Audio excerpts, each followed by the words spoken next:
What's up, fellow connoisseurs of fiction? It's me, Full0Grace, and today we'll be seeing just how accurate the movie Percy Jackson's Sea of Monsters is to the book. If you haven't read the book or need a refresher, please check out the video in the description down below. Now let's begin.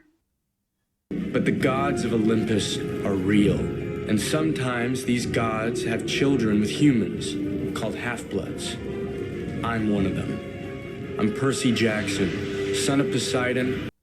Nice little recap for those who haven't watched or read Percy Jackson and the Lightning Thief. Got the title correct. 4 of these children were headed to Camp Half-Blood. Only 3 of them made it. Go, Luke! Go! I'll be right behind you!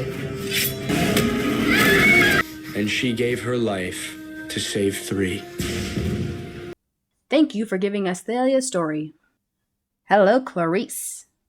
Thank you, Annabeth, for taking a trip to your salon and bleaching your hair back to its original blonde. Hello, Mr. D. I see you're even wearing your leopard print shirt. Mr. D isn't allowed to drink alcohol of any kind as punishment for getting together with a naiad that Zeus declared off limits. To Chiron and Mr. D, you're still the rock star. Harry Johnson! Accurate. Dad? Poseidon? Well, good not talking to you. Again. Most demigods do struggle with the feeling that their godly parent isn't paying attention. Tyson did know who his godly parent was. The Big House. Tyson is a Cyclops. And Percy was not happy to have a monstrous brother. Percy was jealous of Tyson because he felt Poseidon liked Tyson better. Hello, Chris Rodriguez. The camp was attacked by a bronze bull. Tyson does step in to help. Cyclopses are fireproof. Luke does tell Percy about his prophecy. Chiron, Mr. D, all the rest. They don't care about us. Bunch of pawns meant to be pushed around, told what to do. That is Luke's mindset. Thalia's tree is poisoned, which causes the barrier to weaken. And Luke's one who did it. Annabeth is dyslexic, so of course no English in sight. Upstairs to the attic. When you come back down, we'll talk some more. Assuming you're still sane, that is. Trips to the Big House attic can lead to insanity. The spirit of Delphi was possessing a dead body. Titans did rule before the gods. Kronos did swallow his kids, and his kids did turn against him. And that half-blood of the eldest gods shall reach 20 against all odds. And see the world in endless sleep. The evil soul, cursed blade shall reap. A single choice shall end his days, Olympus to preserve or raise. The Great Prophecy, almost word for word. Harry Johnson! Actually, it's Percy Jackson, sir. Whatever. It's Mr. Undershirt. Underwood. Whatever. I'm sorry, Annabelle. Annabeth. Whatever. He says their names wrong. I mean, every satyr who's ever gone after the fleece has died. What could possibly go wrong? It was in the Sea of Monsters, what the humans called the Bermuda Triangle. Sounds like a great place to vacation.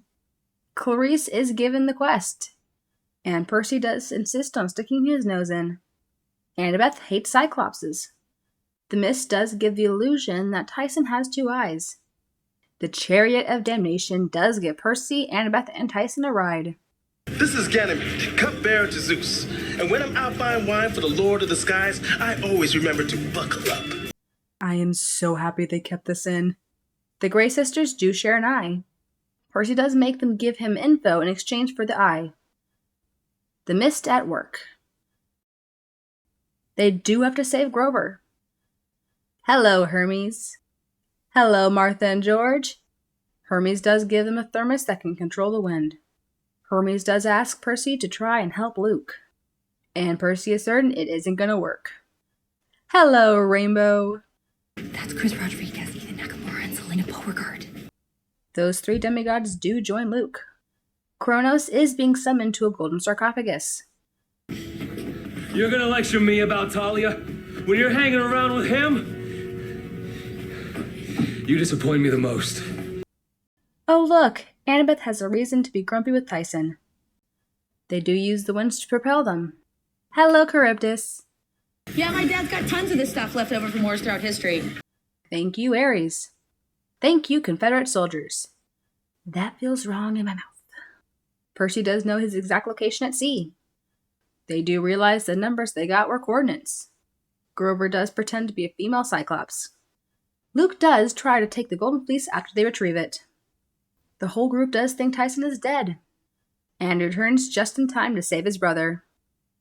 Annabeth is gravely injured, and they do use a fleece to save her. It was Clarissa's quest, so she gets to finish it. The fleece does heal the tree and strengthen the border. It also brings back Thalia. The second movie was worse than the first. There, I said it. Not as bad as the Artemis Fowl movie, but still. While it is kind of close to the original story, it's as if they asked for a 10-second summary of the book and then went from there. The only thing I enjoyed were some funny jokes. Everything else just hurt. Anyway, I'm Full0Grace, and I'll see you all next time.